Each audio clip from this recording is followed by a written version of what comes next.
les missions ne se valent pas. Certaines remplissent ton agenda, d'autres construisent réellement ta carrière. Tu peux travailler 2 ans sur un projet, être utile, être apprécié et découvrir à la fin du projet que tu as surtout répété ce que tu savais déjà faire. À l'inverse, une mission de quelques mois peut te donner une nouvelle expertise, t'exposer à des décisions plus importantes et changer la manière dont on te perçoit. La différence ne vient pas du prestige du client, elle vient de ce que cette mission te permet d'apprendre, de démontrer et de construire. Aujourd'hui, je te donne les 5 critères qui révèlent si une mission fait avancer véritablement ta carrière et surtout quoi faire quand tu ne choisis pas toi-même ton affectation. Je suis Eunice Tana Anyambosu, principal consultant et auteur de Junior à principal consultant. Ici, on parle des règles non écrites de la carrière, celles qui changent vraiment ta trajectoire. Une mission n'est pas seulement du travail à accomplir, c'est un investissement professionnel. Elle mobilise ton temps, ton énergie, ta réputation. Elle influence les compétences que tu développes, les personnes qui voient ton travail et les opportunités qui s'ouvrent ensuite. La vraie question n'est pas qu'est-ce qu'il y a à faire. La vraie question, c'est qu'est-ce que cette mission va construire pour ma trajectoire professionnelle.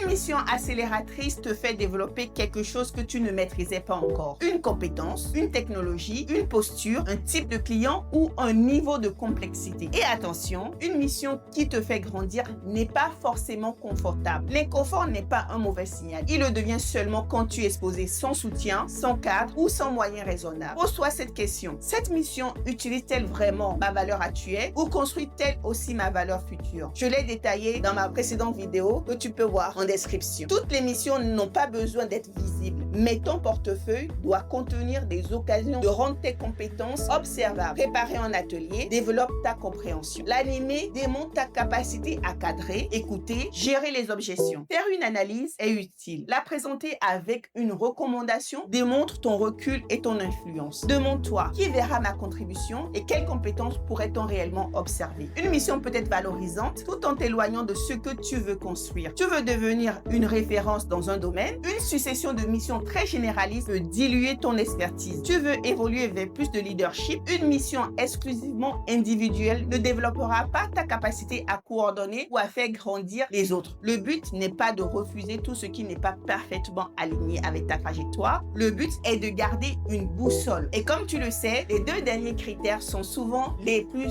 sous-estimés. Et pourtant, ce sont eux qui changent une trajectoire sur plusieurs années. Avant ça, chaque semaine, je partage une règle non écrite de la carrière. Alors, suis-moi ici ou abonne-toi. Une mission peut te faire monter d'un cran avant même que ton titre ne change. Coordonner un sujet, porter une recommandation, gérer une relation client, accompagner un collègue, sécuriser un périmètre de bout en bout. Ces situations créent des preuves que tu peux exercer avec plus d'autonomie. Demande-toi, qu'est-ce que cette mission me permettra de faire que je ne fais pas encore aujourd'hui? Une mission, ce n'est pas seulement un sujet, c'est aussi les personnes avec lesquelles tu vas travailler. Une équipe expérimentée t'apprend les codes, un manager exigeant et juste accélère ta progression. Un client qui te challenge développe ta posture. Un projet séduisant peut devenir très limité si tu n'as ni feedback, ni challenge, ni soutien. La question est simple. Cet environnement m'aide-t-il vraiment à devenir meilleur ou m'oblige-t-il seulement à tenir? Tu te dis peut-être, tout ça est intéressant, Eunice, mais moi, on m'a fait sur les projets. C'est vrai, mais tu peux travailler sur 4 leviers. Le premier levier clarifie ce que tu veux développer. Ton manager ne peut pas devenir ta direction. Le deuxième levier, négocier des micro-opportunités, animer une partie d'atelier, présenter une analyse, prendre le lead sur un périmètre limité. Le troisième levier, transforme ta mission, propose une amélioration. Parfois, ce n'est pas la mission qui est stratégique, c'est ce que tu en fais. Enfin, le quatrième levier, fixe une date de réévaluation parce que le provisoire devient dangereux quand il dure sans perspective. Ton action de la semaine, note ta mission actuelle ou ton poste actuel de 1 à 5 sur chacun de ces critères. L'apprentissage, la démonstration, l'alignement, la responsabilité, l'environnement et note le résultat avec une date d'engagement comme dans le cahier d'exercice de junior à principal consultant. La question décisive que tu dois te poser, dans un an, quelle preuve concrète pourrais-je raconter grâce à cette mission ou à ce poste? Le piège de la semaine, comme dans le livre de junior à principal, évaluer une mission uniquement par son contenu technique